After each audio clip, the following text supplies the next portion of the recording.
Papalabasin ng administrasyon na ako ay isang terorista sa loob at labas ng Pilipinas.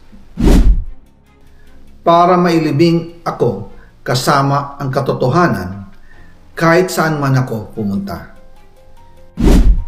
Sinabi na agad sa akin ni Speaker Romualdez na kailangan ko makapag-deliver ng 2 billion pesos kada buwan para sa pagdi-deliver ng male-maletang pera patungo sa bahay ni Speaker.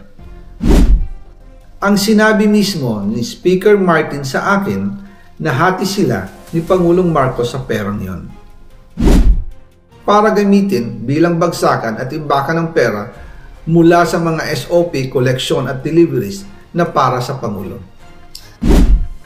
Huwag mo akong pigilan sa mga insertions ko. Huwag ka nang makialam sa budget. Ang gusto niya ng 50 billion pesos na insertion. Ngunit ang sagot ng Pangulo, humingi ka ng bago or dagdag na insertions.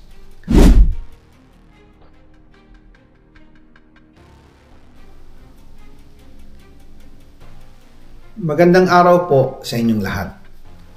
Bago ko ipagpatuloy ang aking paliwanag, nais ko munang magpasalamat sa inyo.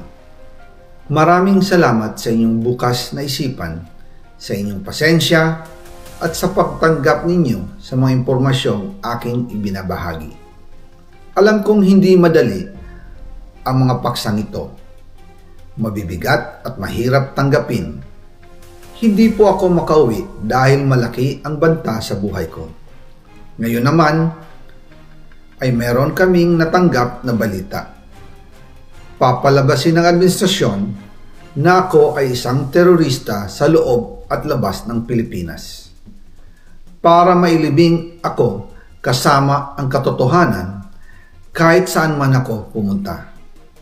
Pero mahalagang malaman ng taong bayan ang katotohanan. Muli, taos-puso akong nagpapasalamat sa inyong pakikinig. Una po sa lahat, sinasabi ng ICI at ni Henry Alcantara na 21 billion pesos daw ang napunta sa akin. Hindi po totoo yun. Wala akong natanggap na ganyang halaga.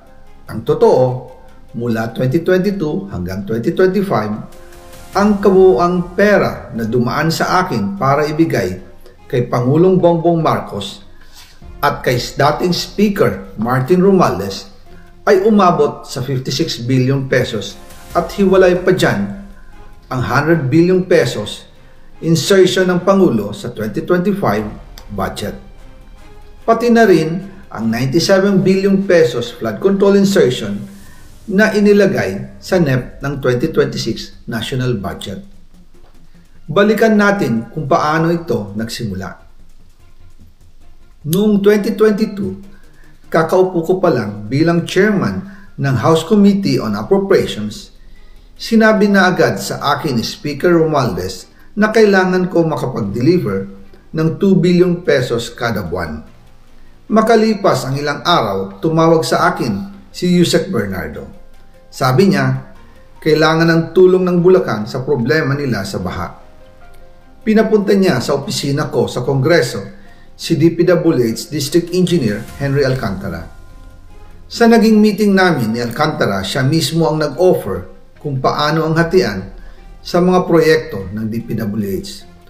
22% para kay Speaker Romualdez, 2% para kay Yusek Bernardo at 1% para sa kanya. Doon po nagsimula ang tinatawag nilang deliveries. Ang sistema po ay ganito. Ang mga tao ni Henry Alcantara ang nakikipag-ugnayan sa mga tao ko na sina Paul Estrada at Mark Tiksay. Sila ang tumatanggap na pera mula sa mga tao ni Alcantara. Minsan sa bahay ko sa Valle Verde, minsan naman sa BGC parking. Pagkatapos nilang makuha ang pera, sila Mark at Paul naman ang nag-aayos o nakikipag-coordinate sa tauhan ni Speaker Martin Romualdez na si Jocelyn Sereno para sa pagdi-deliver ng male-maletang pera patungo sa bahay ni Speaker. Una, sa North Forbes Park sa McKinley Drive at nang lumipat siya sa number 14 Nara Street, South Forbes Park. Gusto ko pong linawin, hindi ako nakikialam sa mismong proseso ng paghatid. Dumaan lang po sa akin ang pera na agad dinideliver kay Speaker Romualdez. Ako lang po ang nagko-confirm sa text kay Speaker kapag nadala na ang pera sa bahay niya. At lahat ng ito, mula sa unang utos noong 2022 hanggang sa huling delivery noong 2025. Umabot sa mahigit 55 billion pesos plus ang naihatid sa bahay ni dating Speaker Martin Romualdez. Madalas hindi nabubuo ang hinihinging 2 billion pesos bawat buwan ni Speaker, kaya iyan ang final total. Ang sinabi mismo ni Speaker Martin sa akin na hati sila ni Pangulong Marcos sa perang yon. Ang listahan ng mga deliveries na ito, kung kailan, magkano, at saan dinala, ilalabas ko po kasabay ng video na ito. Noong November 2024, habang nasa proseso kami ng pagtatalakay ng budget, nakipag-meeting sa amin ni Speaker Martin si Yusek Jojo Cadiz. Sabi niya, masama raw ang loob ni Pangulong Marcos, wala raw siyang natatanggap na remittance. At dahil laging napapagalitan si Speaker Martin ng Pangulo mula Setyembre hanggang November, inutusan niya ako na mag-deliver ng 1 billion pesos para kay BBM. Ayon pa kay Yusek Jojo, nang ipaalam niya ito sa Pangulo, ang utos sa kanya ng Pangulo ay mag-ingat at siguraduhin si Yusek Jojo lang ang maghahatid. Ang instruction po sa akin ni dating Speaker Martin Romualdez ay dalhin sa number 30 Tamarind Street, South Forbes Park at ibigay kay Yusek Jojo Cadiz dahil ito raw ang drop-off point na malapit sa bahay ng Pangulo.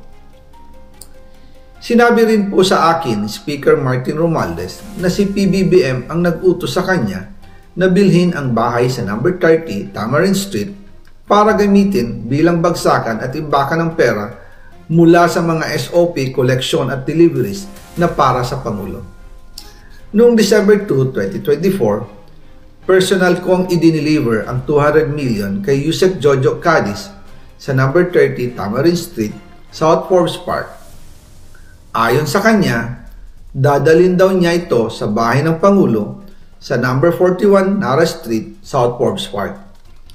Kasunod nito, noong December 5, 2024, muli akong nag-deliver ng 800 million sa parehong address at Yusek Jojo Cadiz pa rin ang tumanggap. Sabi niya, iyon naman ay dadalhin sa bagong bahay ng Pangulo sa South Forbes Park. Sa kabuuan, 1 billion pesos ang personal kong naihatid. Ako mismo ang nagbigay ng pera, kasama ang aking driver at mga tauhan. At lahat ito ay base sa direktang utos ni Speaker Martin Romualdez. At yan po nabuo ang kabuuang halagang 56 billion na ipinadala mula 2022 hanggang 2025. Pero kahit na na-deliver na ang 1 billion pesos para kay Pangulong Marcos at kahit na naisama na rin sa 2025 budget ang 100 billion pesos insertion sa pamamagitan ng BICAM Committee, ayon mismo sa utos ng Pangulo, nagagalit pa rin daw si BBM.